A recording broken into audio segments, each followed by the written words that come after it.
کہ مجھے تمہارے سلسلے میں جس بات کا سب سے زیادہ خوف ہے، جس بات کو لے کر سب سے زیادہ ڈرتا ہوں، جس بات کا سب سے زیادہ اندیشہ ہے وہ یہ کہ کہیں تم ریاکاری میں، کہیں تم شرک اصغر میں مبتلا نہ کر دیے جاؤ۔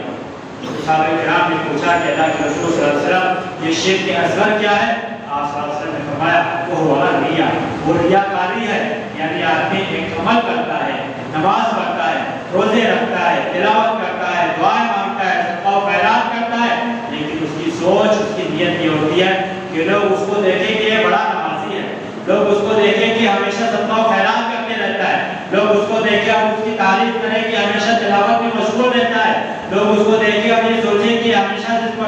ذکر و اذکار میں مشغول رہتا ہے۔ اگر ایسی سوچ ہے تو یہ چیز اس کے عمل کو برباد کرنے کے لیے کافی ہے۔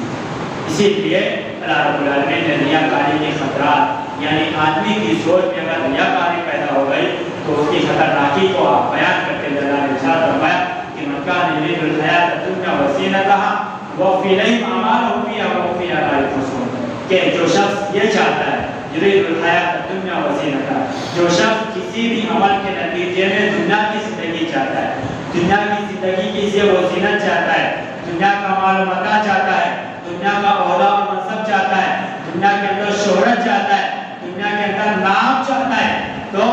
اس کو یاد رکھنا چاہیے کہ نوفی الیہم اعمالہم فیہا وہم فیہا لا یبخسون، تو اس کی سوچ کے مطابق اللہ رب العالمین فرماتا ہے کہ ہم اسے اس کا پورا بدلہ دے دیتے ہیں، یعنی جیسا وہ چاہتا ہے، جیسے وہ سوچ رکھتا ہے، جیسے اس کے ارادے ہیں، جیسے اس کے خیالات ہیں، جیسے اس کے جذبات ہیں، اللہ رب العالمین اس کی دنیا کی زندگی میں اس کے ساتھ ویسا معاملہ کر دیتا ہے۔ اگر وہ عہدہ منصب چاہتا ہے تو اللہ تعالیٰ اسے عہدہ دے دیتا ہے، اگر وہ شہرت چاہتا ہے تو اسے شہرت ملتی ہے، اگر وہ نام چاہتا ہے تو اس کا بڑا نام ہوتا ہے۔ لیکن ان لوگوں کے بارے میں اللہ رب العالمین نے دوسری آیت میں ارشاد فرمایا کہ اولئک الذین لیس لہم فی الآخرۃ الا النار، یہی وہ لوگ ہیں کہ آخرت میں ان کے حصے میں سوائے جہنم کی آگ کے اور کچھ آنے والا نہیں ہے۔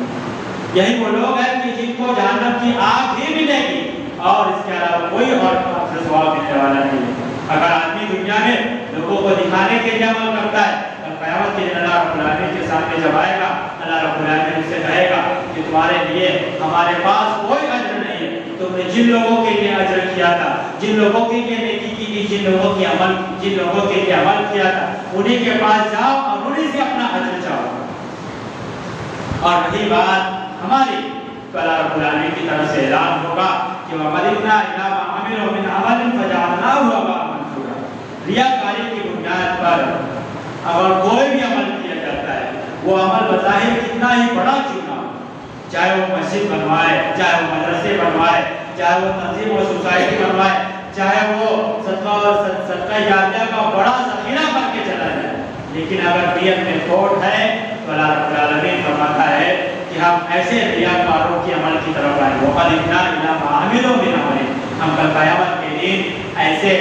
ریاکاروں کے عمل کی طرف خود چل کر آئیں گے، یعنی اللہ تعالیٰ کے نزدیک اس عمل کی کوئی اہمیت نہیں ہے، اللہ تعالیٰ خود چل کر آنا ہے، اور فَجَعَلْنَاهُ هَبَاءً مَنثُورًا، اور ہم ان کے اعمال کو، ان کی نیکیوں کو، ان کی کوششوں کو اڑتا ہوا کر غبار بنا دیں گے۔ جب نامہ اعمال ترازو میں تولا جائے گا تو ان کی نیکیوں کا کوئی وزن نہیں ہوگا، ان کی نیکیوں کا کوئی اعتبار نہیں ہوگا، ان کی نیکیاں انہیں نہ جہنم کے عذاب سے بچا سکتی ہیں، ان کی نیکیاں انہیں جنت میں داخلہ دلا سکتی ہیں، اس لیے کہ اس نے ریاکاری کی بنیاد پر عمل کیا۔ اسی کو اللہ کے رسول صلی اللہ علیہ وسلم نے صحیح مسلم کی لمبی حدیث میں آپ نے بارہا سنا ہوگا کہ اللہ کے رسول صلی اللہ علیہ وسلم ارشاد فرماتے ہیں قیامت کے دن جہنم سب سے پہلے جن تین سماج اور معاشرے کے تین طرح کے لوگوں سے بھڑکائی جائے گی، اس میں سے ایک مالدار شخص ہوگا۔ مالدار جو اللہ کے راستے میں بڑا مال خرچ کرتا ہے، غربا فقراء یتیموں کی ہمیشہ مدد کرتا ہے، جب اللہ رب العالمین کے پاس آئے گا اللہ تعالیٰ کہے گا کہ میں نے تجھ کو مال دیا تھا، تو نے میرے لیے کیا کیا؟ وہ کہے گا کہ اللہ میں نے غربا فقراء یتیموں کی، مسکینوں کی، لاچار اور محتاج لوگوں کی ہر ممکن طریقے سے مدد کی۔ اللہ تعالیٰ کہے گا کہ نہیں، تو جھوٹ کہتا ہے، تو نے لوگوں کی مدد اس لیے کی، تو نے لوگوں پر اس لیے خرچ کیا تاکہ تجھے سخی اور فیاض کہا جائے، اور تو نے کیسا چاہا تھا، شہرت ملنا چاہی تھی، شہرت تجھے مل چکی، تو نے نام چاہا تھا، تجھے نام، تیرا نام ہو چکا، لہذا